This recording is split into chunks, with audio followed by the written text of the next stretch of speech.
웹툰과 웹소설, 그야말로 이야기꾼들을 위한 새로운 디지털 왕국이 활짝 열렸습니다. 그런데 말이죠. 이 화려해 보이는 왕국의 성문 뒤에는 과연 어떤 비밀이 숨겨져 있을까요?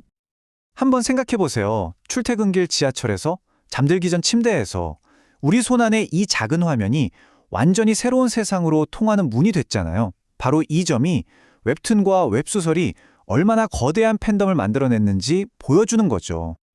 그런데 우리가 이렇게 즐겁게 보는 화려한 이야기들, 그 이면에는 우리가 미처 보지 못했던 그림자가 존재합니다. 네, 보이지 않는 전쟁이 벌어지고 있어요. 이 전쟁의 핵심 질문은 아주 간단해요. 이 이야기의 진짜 주인은 과연 누구일까? 이야기를 탄생시킨 창작자일까요? 아니면 그 이야기를 우리에게 보여주는 거대한 플랫폼일까요? 오늘 저희가 바로 이 창작과 자본의 통제권 싸움, 그 한복판으로 들어가 봅니다. 자, 그럼 먼저 이 새로운 왕국이 어떻게 세워졌는지부터 한번 살펴볼까요?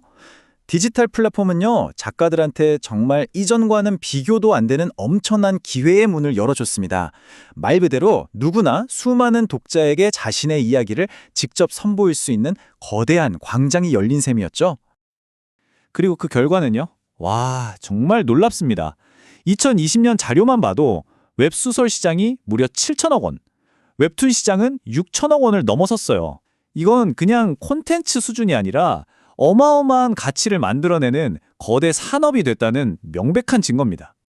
자, 이제 오늘 이야기에서 가장 중요한 개념이 나옵니다. 바로 2차적 저작물이라는 건데요. 어렵게 생각할 거 없어요. 그냥 원작 이야기가 낳는 자식과 손주들에 대한 권리다. 이렇게 생각하시면 딱 맞습니다. 내 웹소설이 드라마가 되고 그 드라마가 또 게임이 되고 이 모든 과정에 대한 권리, 바로 이걸 두고 모든 갈등이 시작됩니다.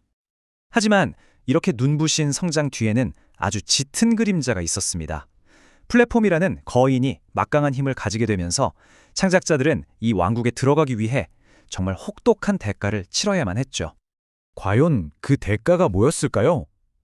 지금부터는요, 공식적인 조사가 있기 전까지 수많은 창작자들이 정말 침묵 속에서 혼자 감당해야 했던 그 불공정한 현실을 직접 마주하게 될 겁니다. 1112. 여러분, 이 숫자 잠시만 기억해 주세요. 이게 그냥 통계 숫자가 아니에요. 공정거래위원회가 최근까지 밝혀낸 불공정 계약 조항의 숫자입니다.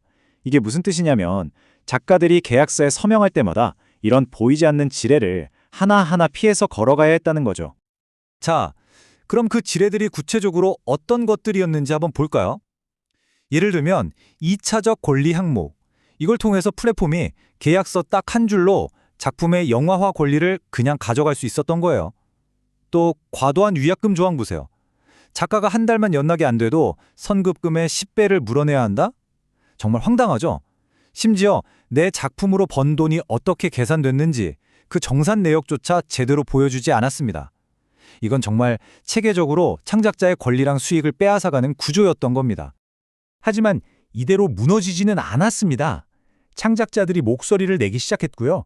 드디어 규제기관이 움직이면서 마침내 반격의 서막이 열렸습니다. 게임의 규칙이 다시 쓰여지기 시작한 거죠. 변화는 정말 극적이었습니다. 예전에는요, 작가 동의도 없이 계약이 그냥 자동으로 쭉 연장되고 2차적 권리는 헐값에 넘겨야 했다면 이제는 작가가 직접 계약을 끝낼 수 있고 만약에 각색을 한다, 그럼 반드시 별도의 계약을 새로 맺어야 합니다. 투명한 정산은 이제 기본 중에 기본이 됐고요. 그럼 새롭게 보장된 권리들 좀 더 구체적으로 볼까요? 여기서 가장 인간적인 변화는 바로 쉴 권리, 즉 휴재권이 보장됐다는 거예요. 건강 문제 같은 걸로 작가가 공식적으로 휴식을 요청할 수 있게 된 거죠. 정말 중요하죠? 또 모든 내역이 담긴 정산서를 받을 알 권리, 계약 전에 충분히 검토할 시간을 주는 결정할 권리 같은 것들이 생기면서 창작자에게 훨씬 더 많은 주도권이 주어졌습니다. 자, 이제 창작자들의 싸움은 완전히 새로운 국면으로 접어들게 됩니다. K 콘텐츠가 세계적으로 정말 엄청난 인기를 끌게 되면서 국경도 없는 새로운 적, 바로 디지털 불법 복제와 정면으로 맞서 싸워야 하게 된 겁니다. 그 규모요? 정말 상상을 초월합니다. 훔친 컨텐츠를 유통하다가 적발된 주요 불법 사이트만 해도 220개가 넘어요. 이건 그냥 단순한 도둑질의 문제가 아니에요. 창작자와 이 산업 전체의 기반을 흔드는 기술과의 새로운 전쟁인 거죠. 이 새로운 전쟁에는 당연히 새로운 무기가 필요하겠죠? 바로 저작권 기술입니다. 이제 기술은 단지 창작을 위한 도구가 아니라 소중한 창작물을 지키는 방패이자 창이 되는 시대가 온 겁니다. 그리고 그 최전선에 있는 무기가 바로 툰 레이더입니다.